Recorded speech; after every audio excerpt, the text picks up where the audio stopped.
Holidays-nale, அது நம்ம GT Holidays தான். GT Holidays, South India's #1 travel brand. You know you are special when you're with GT Holidays. தலைமுறைகளை தாண்டி தரத்துடன் மீண்டும் தனித்துவம் நிறைந்த கடை. இன்றைய தங்க சேமிப்பு, நாளைய வாழ்வின் தித்திப்பு. G Rajam Chetty and sons jewellers, மேற்கு ராஜவீதி, காஞ்சிபுரம்.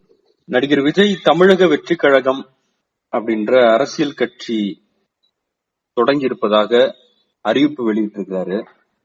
வருகிற நாடாளுமன்ற தேர்தல் இல்லாமல் அதன் பிறகு அரசியல் கட்சியின் வேலைகள் தொடங்கும். 2026 தேர்தலை சந்திப்பதாக சொல்லியிருக்காரு. இதுல உங்களுடைய பார்வை என்ன சார்? ஒரு 10 ஆண்டு காலமாவே இந்த அரசியல் பாதையில ஒரு பயணிப்பதற்காக தயாராகி கொண்டிருந்தாரு.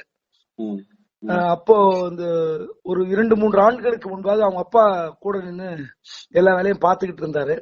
மகனை எப்படியாவது அரசியல முன்னிலை கொண்டு வந்துடணும்னு. அப்ப அப்பாவும் மகனும் இணைந்தே செயல்பட்டு வந்தார்கள். ஒரு 3 ஆண்டுகளாக அவங்களுக்குள்ள பிரச்சனை. பட் திரும்ப யாருடைய ஆலோசனைன்னு தெரியல. குறிப்பா எல்லா திராவிட கட்சிகளுக்கு ஆலோசனை சொல்கிற அனைத்து ஏஜென்சிகளும் அழைத்து பேசியது. தமிழ்நாட்டு அரசியல் எல்லாரும் போய் விவாதம் மேடைக்கு கூப்பிடுகிற பழக்கருப்பையா வரை அவர் எல்லாரையும் கலந்து பேசி ஒரு முடிவுக்கு அரசியல் இறங்கிட்டாரு. அதற்கான முதல் படிதான் அந்த கடந்த 25ஆம் தேதி ஜனவரி மாதம் போயிட்டு அங்க நிர்வாகிகள்கிட்ட ஒப்புதல் வாங்கி இன்றைக்கு தேர்தல் கமிஷன்ல இந்த பெயரை பதிவு செய்திருக்கார். தமிழக வெற்றி கழகம் பதிவு செய்திருக்கிறார்.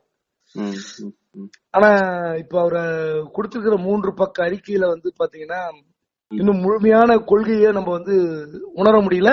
ஆனா மேலோட்டமா பார்க்கும்போது அவர் இந்த எல்லோரும் சொல்கிற ஒரு அரசியல்ல சாதாரணமாக பேசப்படுகிற அந்த விஷயத்த சொல்லியிருக்காரு. முதல்ல ஊழல் மலிந்த அரசியல் கலாச்சாரம், இத இல்லாம பண்ணணும்னு நினைக்கிறாரு. பட் அது எப்படி வாய்ப்பு இருக்கும்னு தெரியல அவருக்கு அந்த வாய்ப்பு கிடைக்குமானால் அதை அவரை செயல்படுத்த முடியுமான்றது எத்தனை காலம் கழித்து நம்ம பார்க்க போறோம்னு தெரியல. ஆனால் பிளவுவாத அரசியல் கலாச்சாரம் ஒரு வார்த்தை பயன்படுத்திருக்காரு.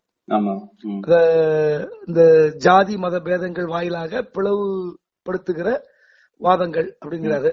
அப்போ நான் பொதுவானவன், நான் இந்த ஜாதி மதத்துக்கு அப்பாற்பட்டவன் சொல்றாரு. அந்த அடிப்படையில் பார்க்கும்போது பாஜக பக்கம் போக மாட்டாருன்னு என்னுடைய முதல் கட்ட நம்பிக்கை.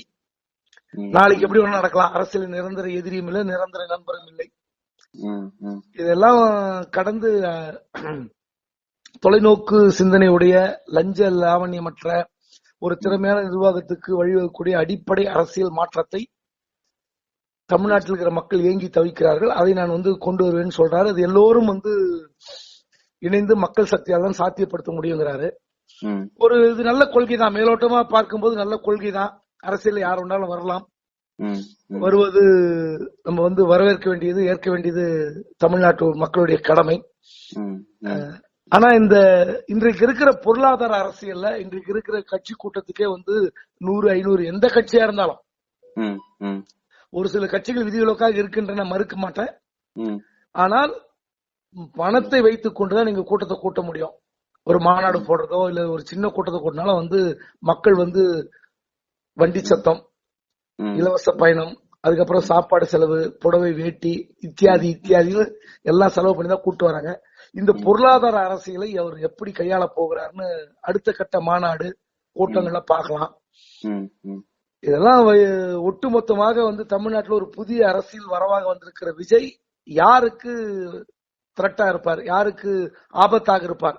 திமுக, அதிமுக, இல்ல பாஜகவினுடைய மாநில தலைவர் அண்ணாமலைக்கா அல்லது சீமானுக்கா என்பது ரொம்ப கூர்ந்து கவனிக்க வேண்டிய ஒரு அரசியல் நகர்வு.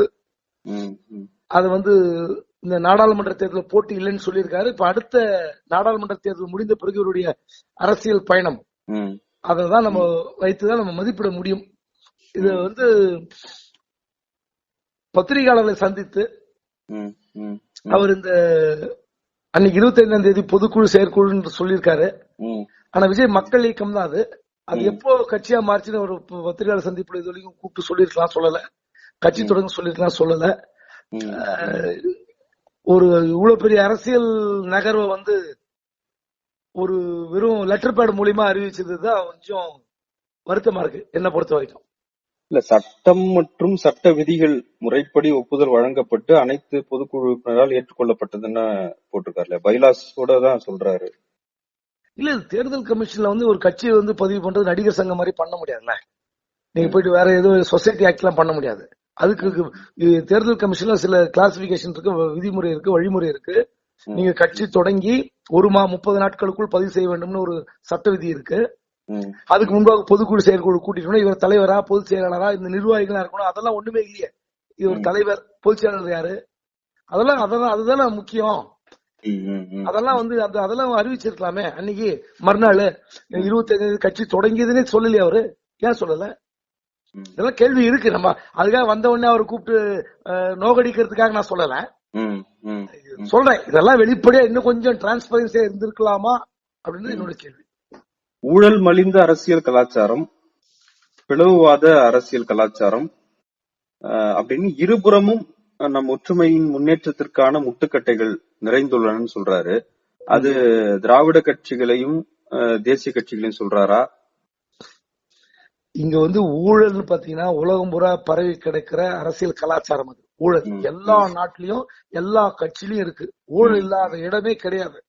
நீங்க எந்த கட்சி ஊழல் இல்லாத கட்சி நீங்க சர்டிபிகேட் கொடுக்க முடியும் சொல்லுங்க? எதுவுமே கிடையாது.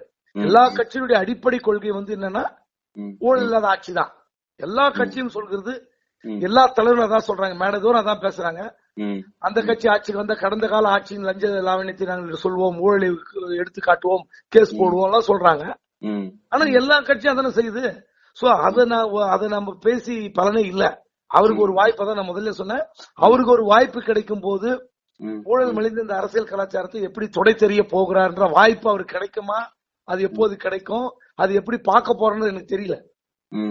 ஆனால் இந்த பிளவுவாத அரசியல் கலாச்சாரம் இருக்குல்ல, அத வந்து இவர் ஒரு தலைவரா எப்படி கொண்டு போறாரு, அதுதான் ரொம்ப முக்கியம். இன்னைக்கு இருக்கிற ஒரு பெரிய விஷயம் என்னன்னா, ஊழல் மலிந்த கலாச்சாரத்தை ஒழிப்பது மக்கள் கையில் இருக்கிறது, தலைவர்கள் கையில் இல்ல. ஏன்னா மக்கள் தான் வந்து லஞ்சம் வாங்கி ஓட்டு போடுறான்.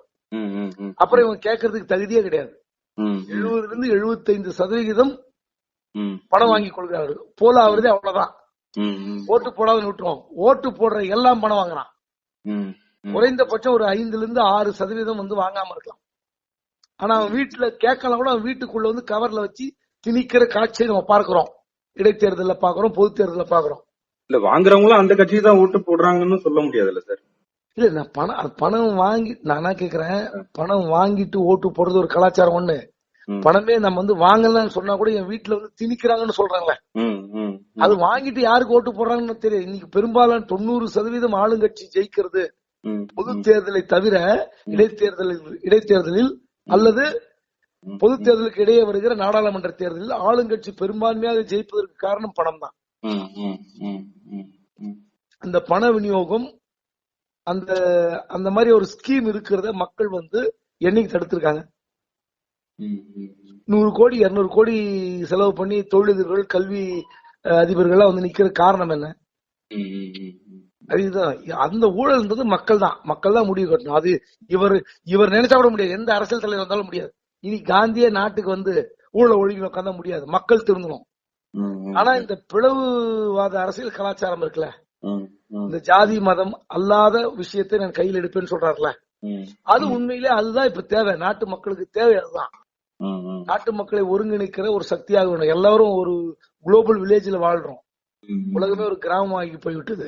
இங்க வந்து நீங்க வந்து ஒவ்வொருத்தருக்கும் ஒரு ஜாதிக்கு மதத்துக்கு சாயம் பூசிக்கிட்டு அதெல்லாம் இல்லாமல் எப்படி தவிர்க்க போகிறார், அதான் சொல்ற. அந்த மாதிரி கொள்கை அறிவிக்கிறார்கள். இதெல்லாம் எத்தனை கேள்வி வரும் பத்திரிகையாளர் அது சொல்லும் போது, நம்ம எத்தனை கேள்வி கேட்போம்ல அவரை. அதுக்கான வாய்ப்பு எல்லாம் இல்லாம இருக்கு. அவர் தான் சொல்லணும். இதற்கான பதில் வந்து விஜய் தான் சொல்லணும். பிறப்புக்கும் எல்லா உயிருக்கும் அப்படின்றத முதன்மைப்படுத்துறாரு. இது வந்து திராவிட கட்சிகள் இருக்கிறதா, குறிப்பா வந்து திமுக. அதுல வந்து எல்லோரும் சமம் நடத்தப்பட வேண்டும் என்று அண்ணா வந்து அந்த கொள்கை கட்சி ஆரம்பிக்கும் போது கொள்கை வகுத்தார். சமத்துவம், சமநீதி, சமூக நீதி தான் காப்பாற்றப்பட வேண்டும் வார்த்தை தான் அது. அத இன்னும் கொஞ்சம் பிறப்புக்கும் எல்லா உயிருக்கும்ன்றது வந்து இன்னும் ஃபைன் டியூன் பண்ணி யாரோ சொல்லியிருக்காங்க. அது கொண்டு உண்மையில் நல்ல விஷயம். எல்லோரும் சமமாக நடத்தப்பட வேண்டும், ஜாதி மத பாகுபாடின்றி இந்த நாட்டு மக்கள் சட்டத்துக்கு உட்பட்டு எல்லோரும் இருக்க வேண்டும் என்பது அவர் சொல்றது நல்ல வரவேற்க வேண்டிய விஷயம். இதுதான் தமிழ்நாட்டு மண்ணுடைய இயற்கையான விஷயம், அதான் சொல்றாரு. இதுல ஒன்னும் புதுசு கிடையாது, யாரும் சொல்லாத சொல்லல. ஆனாலும் இவர் இந்த பாலிசி நோக்கி தான் இந்த பாதையில தான் இவர் பயணம் செய்ய முடியும், வேற பாதை எடுக்க முடியாது. தேமுதிக தலைவர் விஜயகாந்த் மறைந்த நேரம் அந்த அரசியல் சூழல் கூட இவர் முடிவெடுக்கிறதுக்கான ஒரு காரணமா இருக்கலாமா? இல்ல இவர் ஒரு வருடமாகவே தீர்மானம் போட்டுக்கிட்டு விஜயகாந்த் இறப்பதற்கு முன்பாகவே அந்த வெள்ள நிவாரண நிதிகள் எல்லாம் தருவதற்காக ஒரு திட்டம் வச்சுட்டாரு. அதற்கு முன்பாக தீபாவளிக்கு அதுக்கு முன்பாக இந்த ஜூன் ஜூலை நினைக்கிறேன் எல்லா தமிழ்நாடு முழுவதும் இருக்கிற பள்ளி கல்லூரிகளில் முதல் 3 இடங்கள் பெற்ற அந்த மாணவ மாணவியர்களுக்கு நிதி உதவி தருகிற அந்த திட்டம் எல்லாம் பிளானோட இருக்காரு, படிப்படியா வராரு. சோ அதனால நம்ம இவங்க அதாவது ரஜினி மாதிரி இந்த வெற்றி இடத்துக்காக வந்தாரு நான் சொல்ல மாட்டேன். Holidays nale adu namma GT Holidays da. GT Holidays, South India's #1 travel brand. You know you are special when you're with GT Holidays. மின்னம்பலம்.com தமிழின் முதல் மொபைல் பத்திரிகை.